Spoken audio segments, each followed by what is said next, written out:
we interrupt our program to bring you this important message. Yo, it's Remember the Show. Slick with the flows, where the sparring can go. Who's gonna be on, man, you never will know. Guess you better tune in, cause we live from Chicago. Belal Muhammad, that's the king of the tweets. Jason Anik looks like John, step his hands to his feet. Every Thursday, we gon' give you a treat. It's Remember the Show, hit play and repeat. And retweet, and retweet, and retweet. And retweet, it's Remember the Show, hit play and repeat.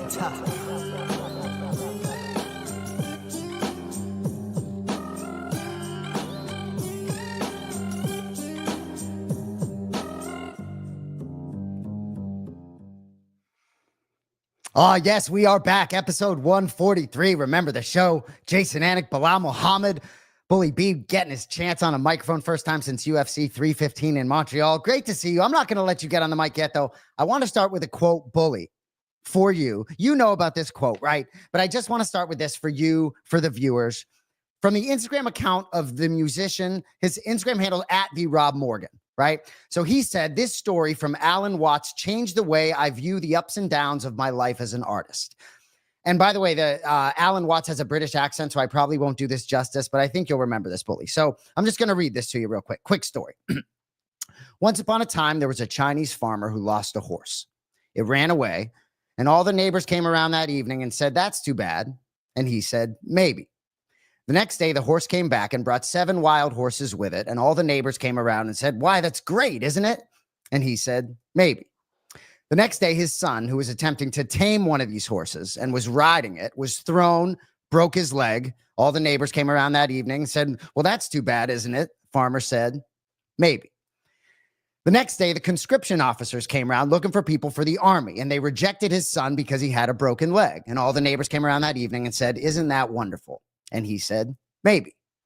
The whole process of nature is an integrated process of immense complexity, and it is really impossible to tell whether anything that happens in it is good or bad, because you never know what will be the consequences of the misfortune, or you never know what will be the consequences of good fortune. So you know I sent you this. I love all of that. I know it jives with your faith, your philosophy. I love you. Happy to be with you. Can't imagine what the last 2 weeks have been like for you. Love you, man. Happy to be here. My brother, man, like when you sent me that, it like puts everything into perspective, right?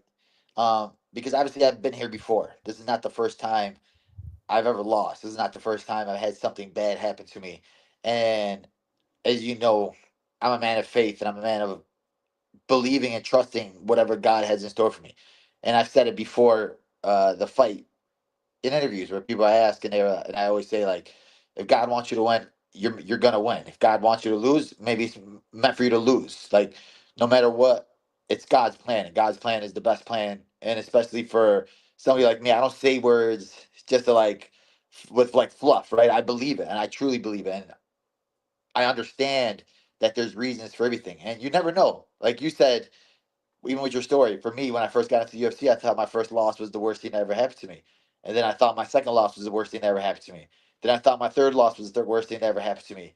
But then after every one of those losses, I've gotten better, I've grown, and I've evolved to something different. Especially this fight right here. Do I think that, man, why did this happen? Why was this like? Was I not ready? Should I did this? There's a million things you could always tell yourself, right? But at the end of the day, I'm still blessed. I'm still able to live my dream and achieve my dreams. And there's still plenty of more to achieve. There's still plenty of more out there. And the hunger inside of me right now is at an all-time high. And for me, I still get to get up, work out, train every single day, and just keep getting better. And I'm excited for that.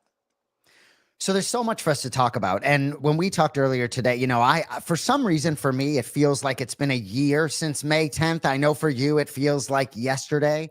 You know, but the way you are, right? I see you on the bike and then I see you hitting the heavy bag. So I'm like, I'm going to text my boy and see if he wants to be on a microphone and do our show, because obviously leading up to your fights, we back off on the show a little bit, but I could begin any number of ways, but you're back training and moving again. I guess you look great. How's your health? How you healing up? Yeah, man, bro. You lose, I'm a terrible loser. I hate losing so much. I wanted to get back into the gym right away. I wanted to train right away, and you want to just get this taste out of your mouth. And for me, it's like, all right, I love working out. That's something I do every single day, and I was like right back at it. I'm ready to go, work out, train. Obviously, going to see Nacho training for his upcoming fight. Like I can't be one of those guys. I'm not one of those guys that's gonna go hide in a room and be under a cover, right? Because, like I said, it's at the end of the day. I've experienced it before, and I know what it takes to come back from a loss. And I know what it takes how to handle a loss. And my mentality is like different from a lot of these guys.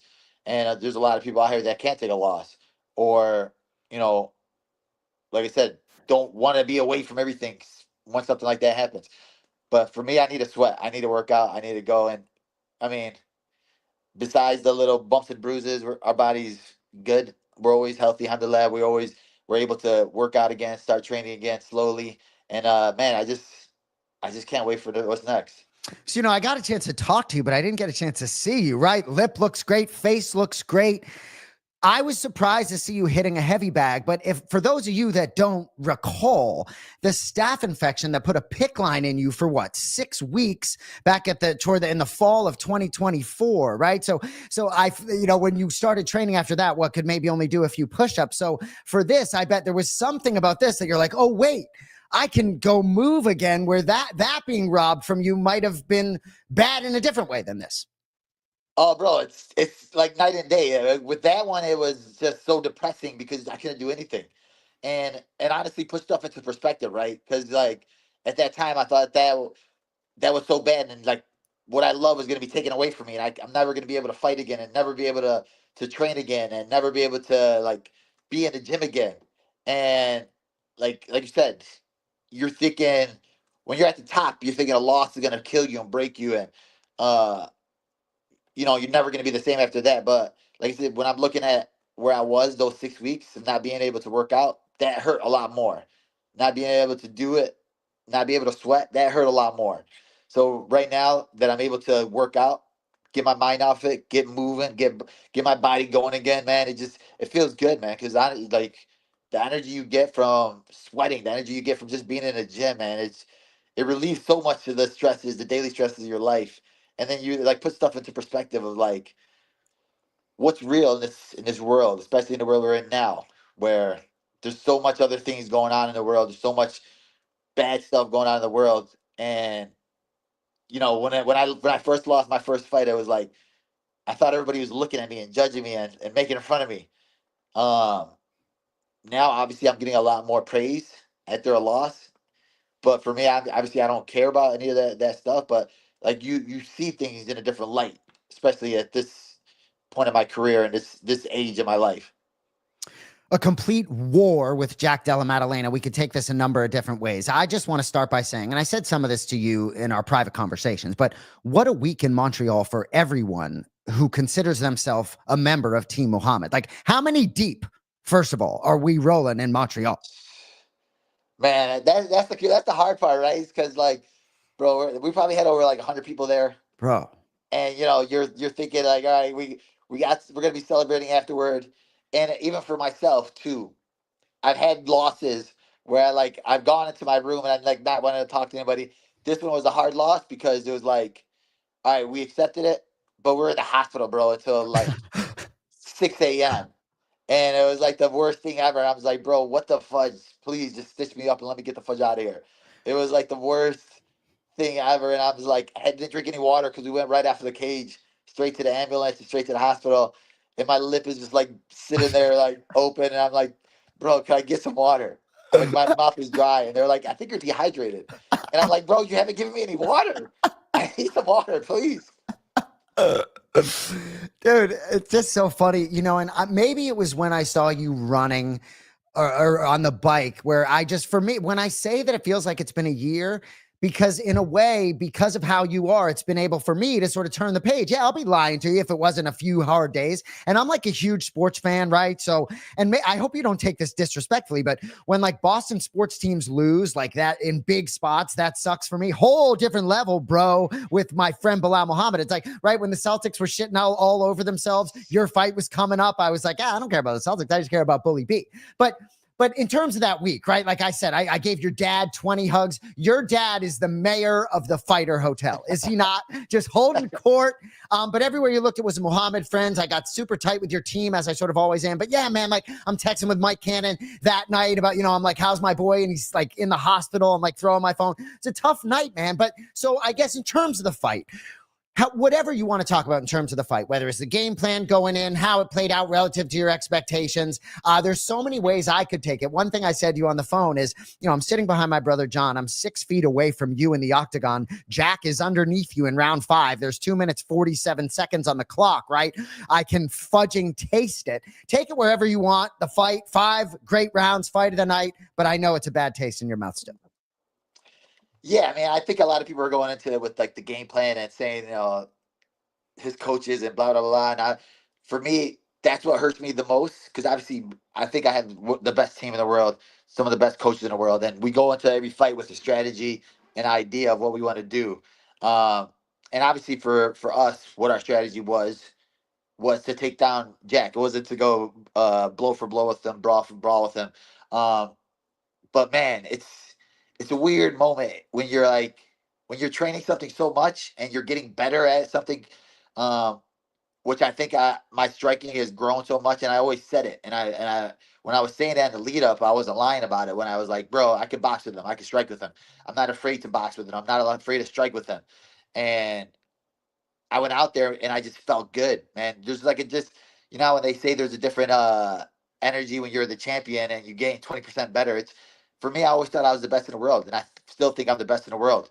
And I was like, bro, I could strike with this guy. Like people are coming at me telling me I can't strike with him, and obviously we lost the fight, but bro, we stood toe to toe with him, and people could say whatever they want to say and do whatever they want to do. I went against the game plan. I went on my own, and at the end of the day, I'm gonna live with that. But it came down to one round, maybe one exchange that could have swayed the judges one way or swayed the judges that way. So was my game plan wrong? It could have went the other way. Could it have been an easier fight? It could have. But at the end of the day, I love to fight, man. And people, like I said, people were like, "Oh man, you're just a wrestler." I'm like, "Bro, I'm not just a wrestler. I could strike with any of these guys." And I had fights where I struck with guys, and all I did was striking in a fight. So for me, when people say those types of things, it doesn't affect me in any way. But I know I'm good enough to compete with all these guys in all aspects of MMA because I'm a complete martial artist. So when I do these things and I train these things, I want to put these things to the test, and I put it to the test in that fight. And it's just like I said, there's still room for improvement. There's always room for improvement, and I'm gonna use the fight, and I'm gonna improve off it. I'm gonna get better off it. I'm gonna gain it again. I'm gonna get my belt back again. There's nothing that's gonna stop me, and it just puts you in a different mindset, right? Because now I got that hunger again. Now I got that thing again, and it's like I said, going into the fight, you're looking for that thing to chase, looking for that goal to achieve. And for me, my private goal was to show that I could strike with anybody, that I could strike with this guy, that I could compete with these guys anywhere on the feet or on the ground, and we achieved it. I like that you use the word private goal. And while it was a private goal, when you publicly talked about striking, I know my friend Belal Muhammad well enough to know that I said to a lot of people publicly and privately that Belal saying that out loud, I feel as though there's something in his soul that's gonna do that, right? So if you talk about sort of you doing your thing there, it doesn't surprise me. But when I want to talk about your striking, and anyone who wants to think this is biased, that's fine with me. But I had said sort of the evolution of your striking strong evolution of your striking perhaps maybe got you off your game plan a little bit. I talked to you about certain strikes, bro, where there's certain high leg kicks where you're sort of your flexibility looked different. Your striking looked different. I thought you landed the more powerful shots. I'm not, you come at me about a knee, but I really believe the power is gaining. War Room Academy, Horacio, Mike Valley, like, bro, I see it. I see the whole picture, man. It was an unbelievable fight. I love seeing you 13 days later, just the same dude. You're the same dude. Yeah, bro. And that's what I'm always going to be, man. I'm never going to I'm not a guy that's ever going to sit there and put blame on anybody or push anybody away or say that people are looking for, people love to see you fail, right? People love to see you lose. And they waited 6 years for me to lose. They waited 6 years for me to, 10 fights, 11 fights later for me to see me fail, see me lose. But they're not going to see me with my head down. They're not going to see me quit. They're not going to see me go in there and break. There's nothing like that in me. There's nothing like that you'll ever see from me. What I'm going to do is take that loss, grow from it, get better from it, and then just continue to be a different animal and keep continuing to do what they think I can do. I'm going to be the guy that gets the belt again. I'm going to be the guy I'm one fight away from winning the belt. I'm one fight away from being there, man. When you're looking at that fight and you're looking how close it was, and then you look at some of these other guys who get rematches or get title shots, I'm not stupid, right? I'm not going to sit there and think, oh, yeah, I'm gonna wait for a rematch. No, it's all right. I want to get back up. I want to be one of these other guys that's a number one contender. I want to show you guys that I am still the best in the world. I want to show them that, all right, who you going to put in front of me and watch me what I do. Good luck to your next opponent, and I'm going to go there in a second, but I just want to touch on one more thing from Fight Week, right? For those who don't know Belal Muhammad as well as I do, I want to just point to 3 things during Fight Week, the essence of the man, okay? Anyone who saw Belal with Ian Gary's son, just go watch that. Just go watch Belal Muhammad. That's Belal Muhammad. Anyone who saw Belal with GSP, and forget the GOAT, welterweights, 2 of the all-time great welterweights, whatever it is. But Belal rubbing him, saying, give me some of that GSP energy. Like, that's the essence of Belal. And then when I show up to Belal's mansion, right, trying to get in Belal's mansion, who do you think comes to the door to greet me in Belal's mansion? Belal Muhammad, right? So that's the essence of Belal Muhammad. Just want to say that there. In terms of your healing and in terms of being back, hitting a heavy bag or whatever, I mean, I'm not trying to ask for a timetable, but I know you're super hungry. I know there's some anger and some rage building. I know you're ready to spar yesterday. So what are you thinking in terms of that? What can you say about that opponent? Anything? Yeah, I mean, for me, obviously, it's just getting back to 100%, getting back healed. I'm able to start doing cardio now. I'm hitting the heavy bag. Watching Nacho, going to be in Nacho's corner for his fight in Azerbaijan.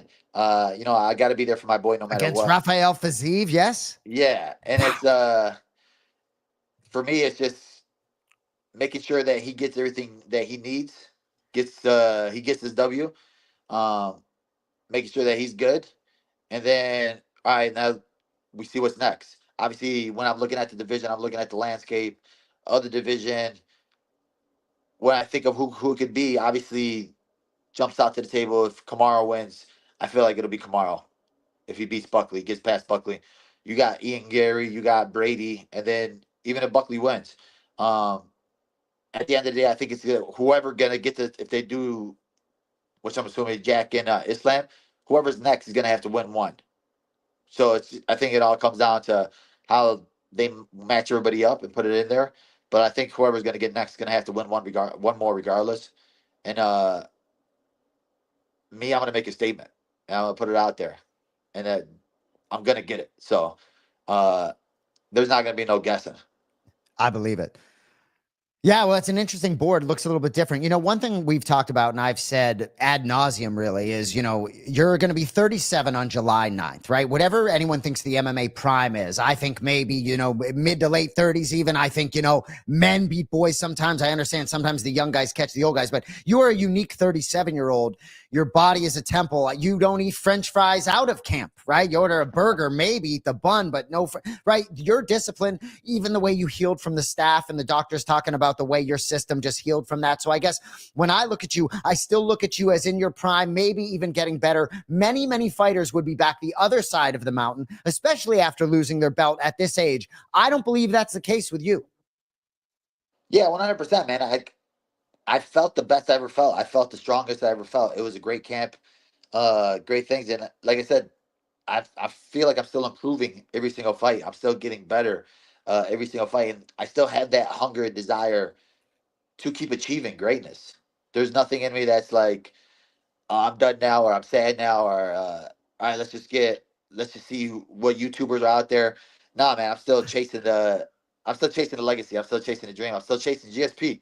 GSP I lost the love it. belt and he gained it back. So for my mentality, it's we're still here, and I don't care how old they are or how old they think I am. Uh, Go in there and beat me. And there's not a lot of guys that are gonna be able to do that. So I went back and watched episode 1, or as much as I could stomach, of Remember the Show, episode 1. I talked to you about this. I don't go back and watch it. I'm embarrassed with myself, but you were just fine all the way back. And I oddly feel like I'm looking at the same guy in a lot of ways. It shouldn't be odd at all, but I'm looking at the same guy, right? But that was September 2020, right? It's been 6.5 years since you lost a fight, right? So that's a whole different man 6.5 years ago, right? So you're smiling right now. I was rejuvenated by sort of the rejuvenation, the reemergence of you in my life. So, but I know like 5 days ago could have been brutal and 10 days ago must have been awful. So, like, how is the evolution of you going from feeling really awful in spirit to maybe getting through the last 2 weeks? Bro, it's hard. It's because I'm telling you, man, I hate to lose. Like, if I lose a freaking in the video game, I'm like throwing a controller. Uh, but like the people I've had with me, man, they've been with me for so long. They see me at my highs, they see me at my lows. Lou knows me to a T, and Lou knows. Lou's been there from the beginning, right? So Lou understands what ticks me, what doesn't tick me. Um, so it took a couple days for me mentally, and obviously being religious, that plays a huge part of my life and my spirituality and just understanding, right? And it just accepting God's plan and just accepting whatever's happened is meant to happen. But you still get those thoughts in your head, right? I've thought about the fifth round, uh, and those 2 minutes and 47 seconds, and that takedown or that combination for days, for hours, and then just slept on it, and just like, man, what about this? What if I did this? What if it's like, if I did this, this would have been better, right? You could always think of the what ifs or how you could change something up. So for me, it's just having to get past all of that and getting past that, because you can't go back in time, right? You can't go back in time and change anything. The only thing you can look at is the future and then fixing those things.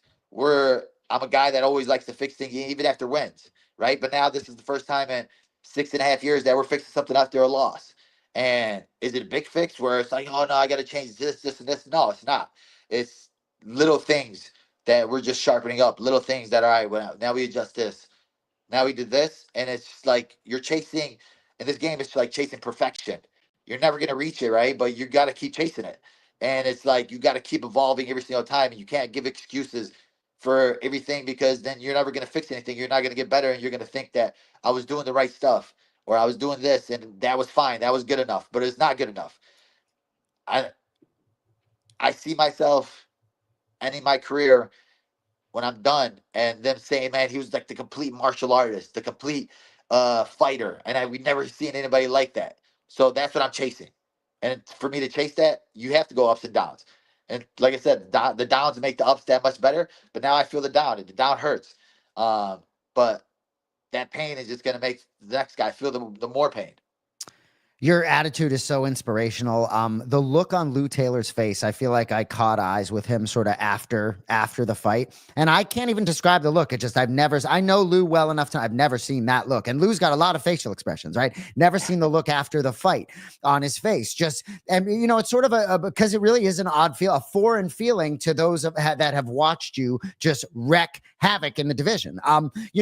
And it seems as though you've been able to sort of break away from the result a little, even 13 days out. And I've been married to the result of this fight as your friend, for the first 10 days. And so it's interesting to sort of get away from the result a little bit, because ultimately I'm just excited to see you fight again. Yeah, and that's where for me, and like obviously like I want to go tomorrow. Like, yeah, let's get this, bro. Let's go again. Let's Kamaru tomorrow. Jack, let's go right now. And it's like, all right, let's make those adjustments. Let's get healthy. Let's do this. And then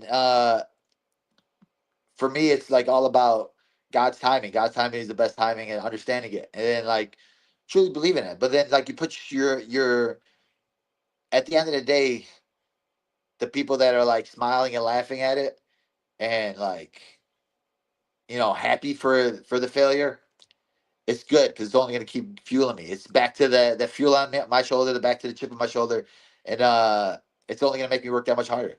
Yeah, bring him. There he is, my identical twin brother, repping Bully B up top. Brother. You're on mute, John, so you might want to eliminate that before you start waxing poetic. Thanks for joining us. What's up, buddy? This is my first rodeo. You think I wasn't going to hit that mute button off before we join you, fellas? Good to see you, Belal. Remember the name Muhammad. Let me take a good look at this guy. You look pretty good, brother. Champ. I mean, you're always champ. That's the thing. Former undisputed UFC welterweight champion, right? So we going comedy? We going journalism? No, I've been watching you guys. It's great to see you, brother. And yeah, I mean, it hits hard, right? Like my twin brother was so mean to me in the 72 hours that expired after UFC 315. I don't know that he's ever treated me.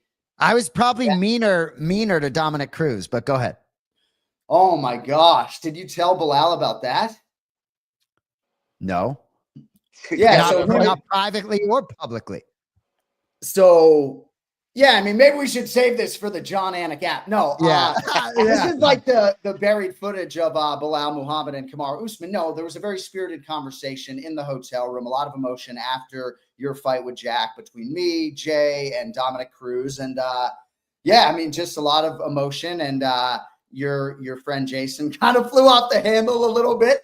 But all love and all support. And it's interesting to listen to what you have to say about the fight. I like everything that came out of your mouth except Kamaru Usman. Like, what do we like? Unless there's beef that needs to be settled, right? If you are to believe what his knees are, right? And he's fighting June 14th against Joaquin Buckley, you're trying to fight him like off a loss. Like, I just, to me, it's like if you're trying to get one, right? Because I believe you're one win away. You just got to fight the right guy. And I'm not sure it's Kamaru. No, yeah. For me, it wasn't me chasing it, right? It was me like if Kamaru beats Buckley, they're gonna push him ahead, and they're gonna obviously he was a former champion, and then obviously we had the beef. So only if he beats Buckley do I feel the UFC would want that fight. Right. For me, it's like, bro, whoever's gonna give me the title shot, that's who I want to fight. So you probably heard the rumblings about August 16th in Chicago before your fight. Is that accurate? Yeah, 100%. Yeah, it's tricky, right? Because there's a lot of coincidence and circumstance in life. And I love the quote that Jason led with off the top of the show. But I understand that sort of adds salt a little bit into sort of an open wound, right? But I do think that not unlike Michael Chiesa in Seattle, what actually is the best way for you to be celebrated is to go there without fighting, to embrace the Chicago Fight Week. I know you don't want to hear that, right? But I do think that there's going to be a lot of celebration of you, and you're going to, unless August 16th is realistic, I don't think it is, but I think that's going to be a fun week for you to not be competing. Yeah, I mean, obviously that's like the heartbreaking thing, right? Because you're thinking in your head, I'm like, bro, I'm going to walk through Jack, and then we're going to go straight to Chicago and fight over there. It obviously hurts, but like you said, at the end of the day, Montreal was so close that we had so many people there. We had a great turnout there. A lot of family and friends came through there. And there was a lot of stresses that came with having all those people close by. So I'm like, man, I even want to imagine what Chicago would be like. And John, go ahead, Jay. I just want to say, yeah, we could rub salt in a lot of wounds, and Belal could talk about all of it. Like we talked on the phone, but all the dominoes that fell in the lightweight and the welterweight division just because of this result. There's all sorts of salt, but you know what I mean? There's all sorts of different things, right? Where a lot of things change because of the result of this fight. But ultimately for Belal, it's like if the page does truly turn to the next guy. But it is fascinating, Bully, how the result of this fight sort of really did dictate a lot of what the promotion's doing at those two weight classes. Yeah, I mean, you obviously hear the rumblings before the fight, and you know that they're waiting for it after the fight. But like you said, for me, at the end of the day, it's only thinking about next and who's next and when it's next. And how I'm going to beat next. Exactly. There's a lot of different things that go into it. So I guess I do have a few questions. So understanding that it's God's timing, right? The athlete and the competitor, the ultimate competitor that I know you to be, has to have some sort of timeline in your head. Perhaps not. But like, that's why Usman to me is not a guy like, to me, I thought you looked great in so many capacities. And if I'm to take you at your word that you've never felt stronger, even coming out of the infection, you know, I can't believe you're already on the heavy bag, but like, what is the timeline? And, you know, is December too late? Oh man, yes. December is late. Yeah. I think I could definitely be before December 100%. Yeah. So, but that's what I think is sort of because I just think that there are only so many former champions, and you have this unbelievable status now that's going to get you either a main event. I mean, those three round co-main event fight, pretty juicy. And now that you're a boxer, you know, now that you're a knockout guy, you know, I can't imagine you fighting 3 rounds. Go ahead. No, but I'm just saying, like, you're going to be able to, you're going to be the biggest fight for almost anybody now, which is a lot of that wields a lot of power. So what is the dream month? Can I just ask you that journalistically, and then I'll lay out?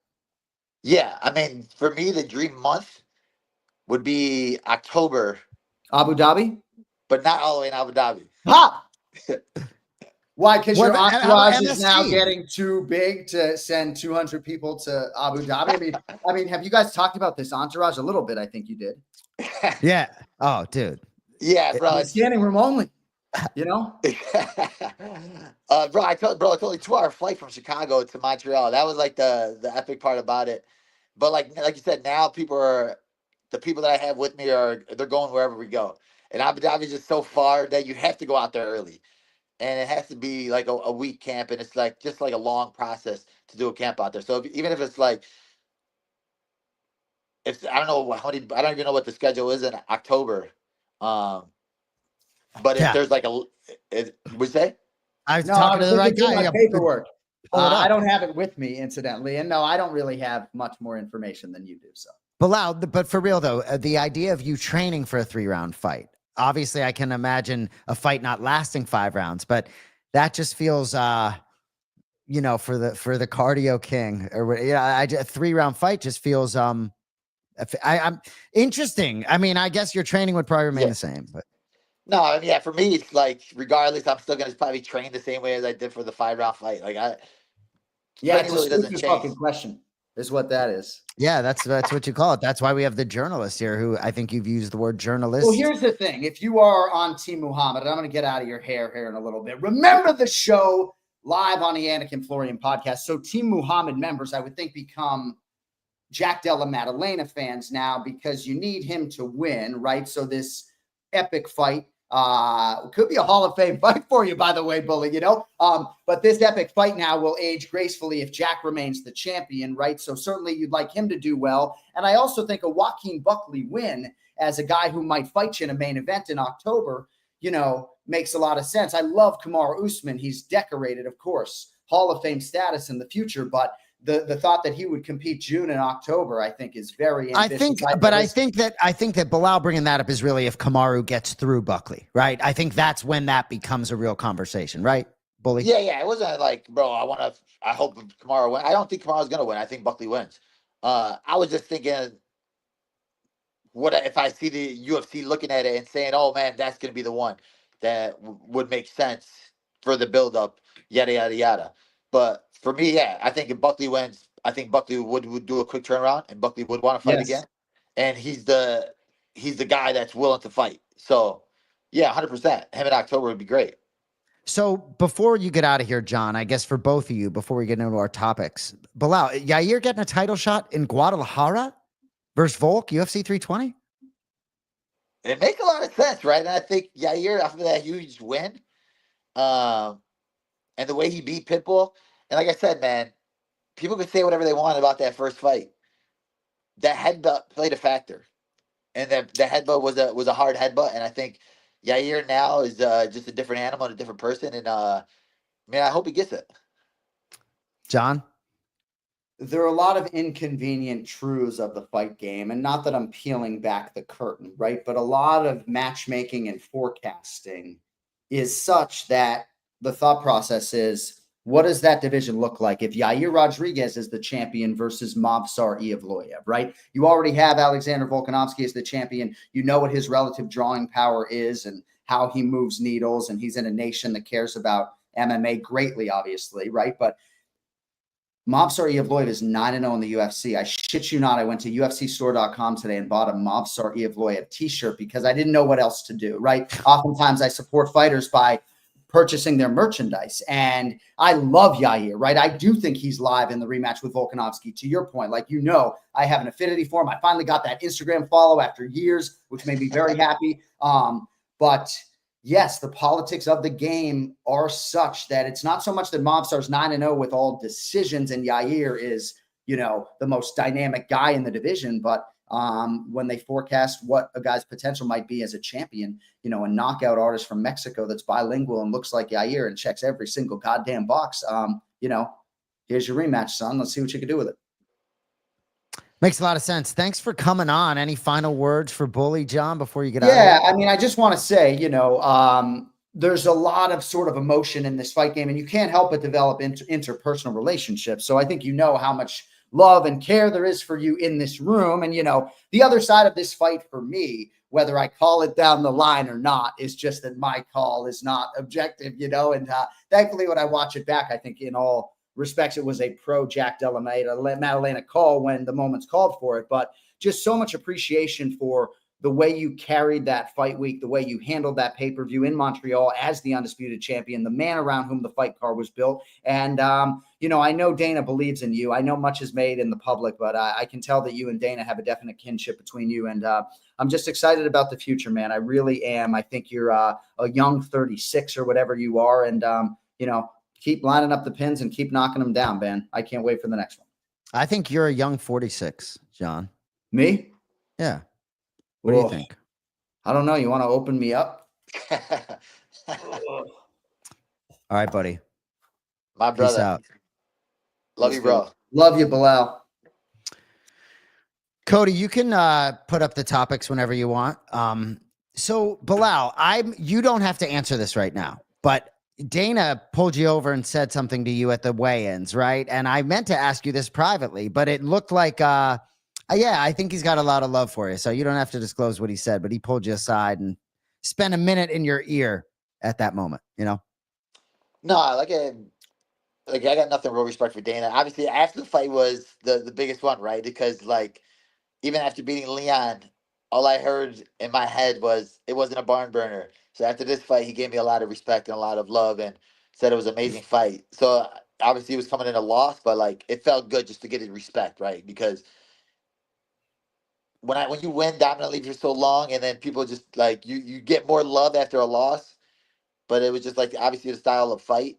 But it still just feels good that, you know, the boss looked at it, he respected it, he's checking on you, making sure you're good. So I shout out to him and Hunter for making sure everything. But yeah, at the end of the day, praise doesn't mean nothing in a loss. But you know, still felt a little good. Well, you got the right perspective, and we've talked about, I can't tell you how many people talk about your stock having gone up and, you know, all the sort of flowers you can get from a loss, but we know we're tied to the result. And, you know, what I will say for those of you joining us on Remember the Show for the first time, second time, or whatever it is, we are going to keep rolling on our show and do what we normally do and get to the MMA topics, because nobody breaks down fights like Belal Muhammad. And even when you're referencing that headbutt, it's like you remember every round you've ever seen, right? So hopefully next week we'll get Bully's Bicks. On the way out, I'll talk about a few fights next week for the 31st that are really interesting. I'm not going to make you pick them because we'll make you do that next week. And maybe we'll get a game show next week, right? That's the lifeblood of this program. All right. Topic one, your guy, Michael Morales. He's come to Chicago to train with you, unless I'm mistaken. You know I love Gilbert Burns, and you love him more and more as time goes on, right? He looked to be like in great shape to me last Saturday night, but not enough to make it through round one against this killer. 18-0 as a pro, 6-0 in the big show. Talk to me about Michael Morales. Bro, I've been saying it for so long. Like, this kid is good. I think a lot of people just didn't know who he was, but I think they know now, especially getting a win like that over somebody like Gilbert Burns. and to win, especially like that, and the way Gilbert Burns looked, he looked good. But yeah, bro, this kid's a problem, and he's so big, and he's so dynamic with the way he strikes, the way he moves. I think I think a lot of people now have their eyes open and they're paying attention to him. But he's so, bro, what is he, 25, 24? Yeah, dude. Yeah, I think he's gonna be Yeah. 26. I mean, bro, Yeah, that's being able to work with the kid, I'm like, bro, this kid is like, he's such a good kid too, man. He's a good family man. He loves his mom. She's I think it was a judo Olympian. So it's cool to see that she's always with him and watching him and paying attention to him. But yeah, man, I'm excited to see what they give him next. I love it. Dude, I love Bully B on the move. The camera's gotten closer. Face still looks great. Can't even tell you got a cut lip. Looks like you've even trimmed the mustache. Unbelievable. By the way, I had a thicker beard going for Montreal. We trimmed that up. So I will say, bro, and when I talked about like the dominoes fault, right? It is like anyone who wants to talk to me about some of these other fights, I haven't had as much of an appetite for the last few days, but I'm starting to get more of an appetite. So UFC 316, Newark, New Jersey, your favorite place. DeWallish, Willie, O'Malley 2, Juliana versus Kayla. So, dude, I could begin anywhere, right? So O'Malley lost to Merab at the Sphere. That was back in September. Merab defended his belt in January. Merab is just like you, man. Fight if he's ready. But so, bro, the line on Kayla, Juliana. Kayla Harrison minus 650. Juliana plus 475. I mean, that's a big line. Like, Juliana's done it before. She's shocked the world before as a huge dog. I mean, what are your thoughts? I know you know both of them well, but let's start with the ladies. Yeah, it's wild, right? It's the disrespect, and to like disrespect somebody like Juliana who has a win over the GOAT and women's fighting, right? She beat Amanda Nunes. And just like her style, she's so gritty, she's so tough to fight. And I think for Kayla, her last fight, we've seen it, right? We've seen her 2 fights ago lose. And I think it was that type of style, like a Juliana, who brings the action to you. And she could grapple, Yeah. she could strike, she can make it dirty. I think it's gonna be a tough night for Kayla. I think that these odds makers are they're disrespecting Juliana a little bit too much. But they're believing the hype of Kayla, right? She knows how to sell herself, she knows how to push herself. But yeah, man, I'm excited for it because I'm seeing Juliana in the room every day. I'm seeing how hard she's working. And I think she's gonna go out there and she's gonna produce. So we know Kayla Harrison pretty well. Belal and her had a bet, I think, on right. She was on Nunes and you were on Juliana, right? And so she had to sing karaoke on our show. And I just love everything about Kayla Harrison, and I love Juliana, right? We talked about making the trip to Manchester with her daughters to support Bully B, repping his merch in the first row. So love to both of them. You know, Merab, Sean O'Malley. This line is kind of interesting to me. Merab minus 210, O'Malley plus 250. I think Sean's definitely going to do the work. Merab, super active. Any initial thoughts on that one? Only a few weeks away. Yeah, I mean, I think Sean's posting a lot of stuff, training with like Izzy, getting some work in with Demetrius Johnson. I think, he's going out searching and like trying to find that evolve, right? Because, I think he went away from social media. I think he said he like stopped smoking. He stopped doing all these other extra stuff.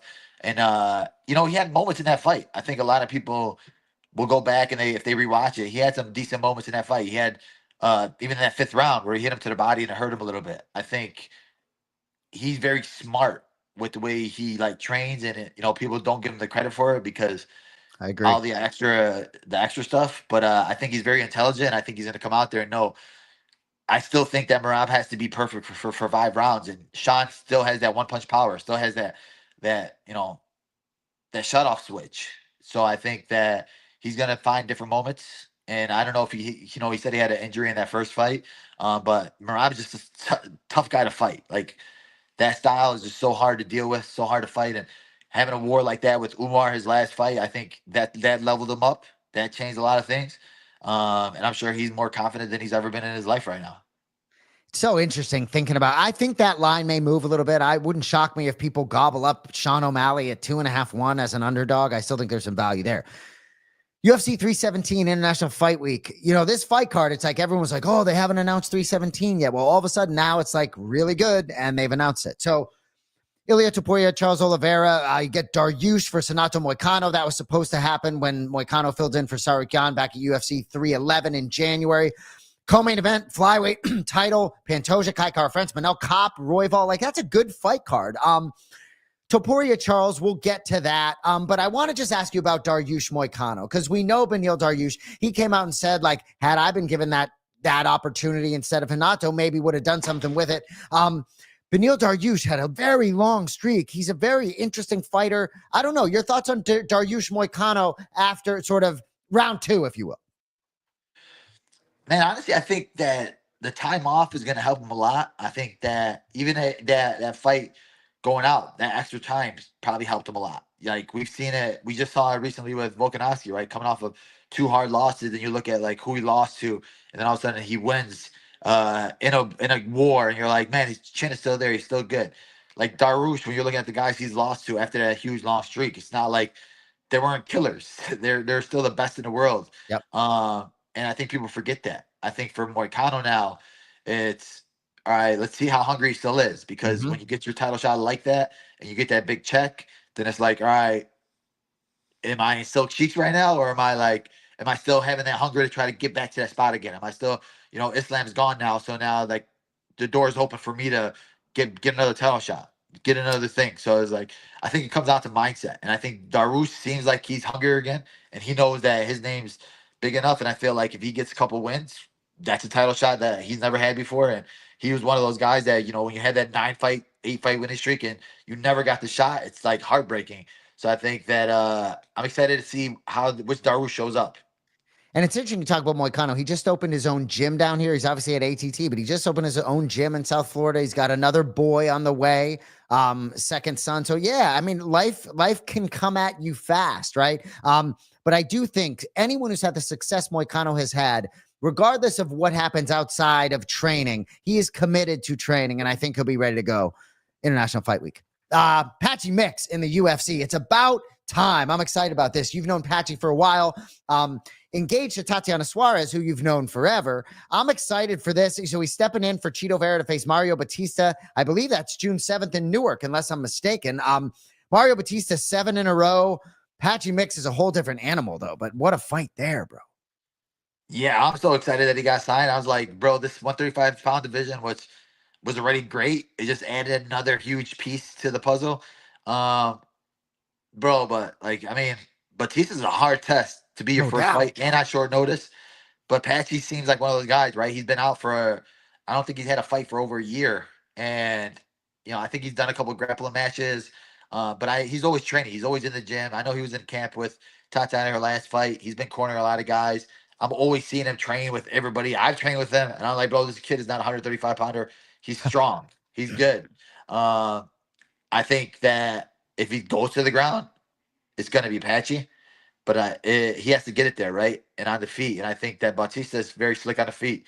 He's very smart with the way he fights. Obviously, he's coming off of that tough fight to Aldo where people hated on him and booed him. And it's like, Aldo's still good, man. Aldo's still just tough guy to fight, but it's a whole different type of fighter now. Now you're fighting a guy that if you want to grapple with him, he's going to be wanting that grappling. So I want to see which Patchy shows up, which Batista shows up. But, man, if Patchy can get through Batista, that's a title shot, I feel like. Well, and it's interesting. And obviously, Corey Sandhagen may have something to say about that. And Patchy knows Merab pretty well. I think right? So it's fascinating. But, anytime one of the best fighters in the world is not in the UFC, it's always a pleasure when they come aboard. So Johnny Bones Jones, dare we talk about this guy? But I just want to say first, he'll be June 14th. He'll be with me in Miami at Dirty Boxing, right? You could be sure. So I know Dana would much prefer him be training for a fight against Tom Aspinall. But I guess we could talk about Jon Jones, right? I feel like he's saying a lot without saying much, not in a rush to do anything. But the real robbery is not getting to see Tom Aspinall sort of compete and shelving a guy like that who wants to be active. So your thoughts on everything surrounding the heavyweight division in the UFC? I mean, it sucks, right? Because you want to obviously see that fight. That's the fight that you want to see. Like I can't even imagine how that fight goes. What is that one? I don't know. Aspinall almost a year inactive. Meanwhile, Jon Jones, jumping off balcony. Oh, well, yeah. I'm looking at this like, bro, like I mean, that's the fight that you want to see. But like, I understand both sides, and I think Jon Jones is playing that game, man. It's like, how much are you gonna pay me? How much are you gonna pay me to do that? Because like, at the end of the day, nobody cares if you lose the fight, right? They don't care about what you've done or how long you've been undefeated or how long you've been the GOAT. Like, if he loses to Tom Aspinall, then everybody's gonna come at him like, see, that's why you waited so long. You were afraid of him. You knew this was going to happen. And Tom Aspinall is obviously such a great fighter. But I don't know. I think Jon Jones is going to end up doing it. I think he's playing the game. He knows what he's doing. And anything he tweets or says, it's going to get people talking or either talking one way or talking the other way. And I think he just loves the attention. I really hope he does it. I hate to ask this question because it's not really my style. And I'm not even necessarily saying do you hear that in your ear? Yeah. Or was that just me? Anyway, not my style, big laugh in my ear, whatever that was. But no, I'm not suggesting that I'm picking the fight here, but like for Jon Jones' legacy, it's not my style to ask a question like this. I mean, Aspinall is as dangerous an opponent, especially on the back nine of your career for Jon Jones. I mean, so there have to be thoughts creeping in, like, no matter how good I am, I'm not a true heavyweight, right? And this is a true heavyweight, right? Do you think there are thoughts about the legacy, or it's all about the bag? I mean, I think when you're that good and you dominated everybody you fought, I think he just has a different mentality. I don't think he ever looks at anybody like. I think he looks at every single person in the world and thinking, I'm going to kill. Like, I could beat them. I could dominate them. I don't think he looks differently at Aspinall. I think that, like I said, I think he knows what his worth is. And I think he's just waiting for that check to come in and knowing like, all right, that's good enough for me. I'll accept that one right now. I love it. All right. I want to ask you about next week's card quickly. Anything you want to say before we get out of here? I'm going to talk about Bully's Bicks next week. Anything else? Yeah, man. My boy Ramirez fighting next week. I'm excited for him to come back against Oban Elliott. See, I thought you were going to talk about yourself. You're always talking about your friends. Yeah, so that's interesting, bro, right? And I got to Oban Elliott I met in Manchester. He was on the same card as you, right? And was a cool motherfucker. But so, bro, the line on that fight, just to tell you, Ramirez is plus 490. Oban Elliott minus 675. Really? Isn't that interesting? I'm not saying it with any opinion. It's interesting. But that fight, I was going to ask you about it. It's really interesting. So according to the guys in Vegas, it'd be an enormous upset if Ramirez gets through Mr. Elliott. Yeah, that's crazy. I mean, obviously for me, bro, I follow Oban Elliott. Like, I like the way he fights. I like his personality. Yep. I even we message back and forth. Sure. Beforehand, he just seems like a just cool dude, chill dude. So it's like, it sucks. You're like, oh man, now they got to fight. He got to fight my boy Ramirez. I know. But yeah, man, that line is crazy because I think that they're both good. They're both very good at what they do. And I've seen Ramirez. Ramirez is working hard. He looks good. He feels good. And coming off that big knockout over Mickey Gall, yeah, I don't know. It's interesting. Yeah. So next week, it's just interesting. It's great to be able to talk to you about the fight game. I've missed doing this. So next week, right?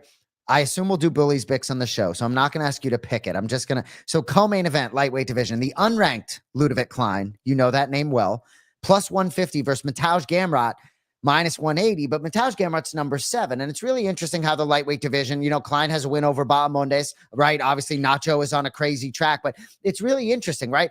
I don't think if Klein gets through him, he's the 7th ranked lightweight in the world, but a massive opportunity. It's funky how, right? Nacho has become a star. And a guy like Klein, right, still has a ways to go, but obviously going to be ranked if he can get through Gamrot. Any initial thoughts? That's a fun fight. Yeah, I mean, I think this is one of the fights, kind of like the Michael Morales fight, where people really know who you are after this. When he beat Nacho, Nacho's name wasn't as big. Now where Nacho is, like, Nacho made the stamp now. Nacho did sphere knockout, beating a guy like Jalen Turner. Finishing him. Those are like huge stamps. And now he got this huge fight against Fiziev. And then I think he beats Fiziev. He's going to be ahead of all these guys. There's like nothing that Ludovic Klein could do that's going to like let him reach Nacho again. But that's just like the way the fight game goes, I think. But if Ludovic goes out there and he beats a guy like Gamrot, it puts his name in the mix, right? He puts him in where people will start talking about him because nobody's really talking about him now except for real fighters because they know how good he is. They know the silent streak he's been on. But Gamrot's just a hard test. Yep. His stylistically he's weird, and he's coming off of a loss, so he's going to be a lot hungrier. Well, I'm Team Bob Mondes all day, but I've been talking about Ludovic Klein for a long time. That bandwagon, I'm riding shotgun on the Ludovic Klein bandwagon. No. So the main event, Aaron Blanchfield, and we'll make you pick it next week, right? There's Big Ron. Oh yeah, it's my dog, Ludovic Klein. But no, he's not. But then he fights Nacho, not the. So Blanchfield, Macy Barber, right? Macy Barber, a 2-1 underdog plus 200. Aaron Blanchfield minus 245. I know Blanchfield is super dangerous on the ground, but Macy, I love Macy Barber, both the human and the fighter, and I look at her at 2-1 just to plant a seed. Like, that fight should be crazy. I think Macy has a great chance to beat Aaron Blanchfield. Yeah, I mean, I think that's wild, especially the way Macy's been fighting recently, right? She's been on an upward trajectory, and even like Blanchfield, where they thought she was untouchable and she's dominating everybody. Like, we've seen her, like, kind of like lose that aura a little bit her last couple fights.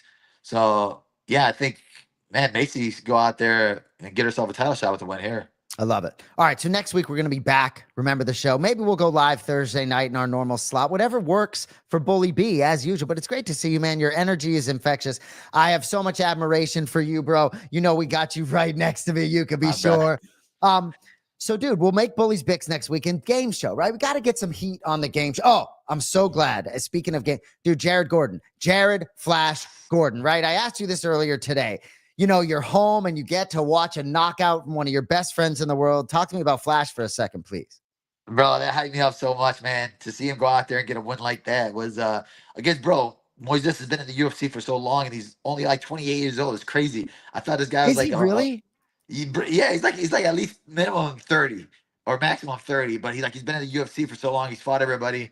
And then for Jared to go out there and get a knockout like that in the first round was huge, especially like with the way his luck has been recently, that fight getting canceled, and then, just sitting there waiting, and then he gets his call short notice. And then I'm like, bro, that's a tough short notice call up, but he's like, bro, he was staying ready. He was ready to go. And then to get a knockout, it was huge, man. I'm so happy for him, man. It felt so good. I just hope that now he'll get like a ranked guy now. Like, I think that he's earned it. He deserves it. I'm wondering to see what they give him next. Dude, it really was interesting. And I'm glad, I was like, for sure, I'll bring up Flash. I didn't even have it in my notes because I was so sure I'd bring it up. And I almost forgot to shout out Flash. But it is interesting. And, you've talked to me about what it's like cornering guys versus fighting on your own and how much more nervous you get cornering a guy. But you talk about your friends, the people around you, support the people around you. When I talk to you today on the phone, it's like your focus is Nacho's fight on June 21st. If anyone wants to know, that's where Belal's focus lies right now. That's everything you need to know about him. So I love you, bro. Glad to be back. Episode 143, remember the show in the books. Cody Merrow, we appreciate you. We'll be back next week, live again. For Belal Muhammad, my name is Jason Anik. We appreciate you. We love you. Have a good night.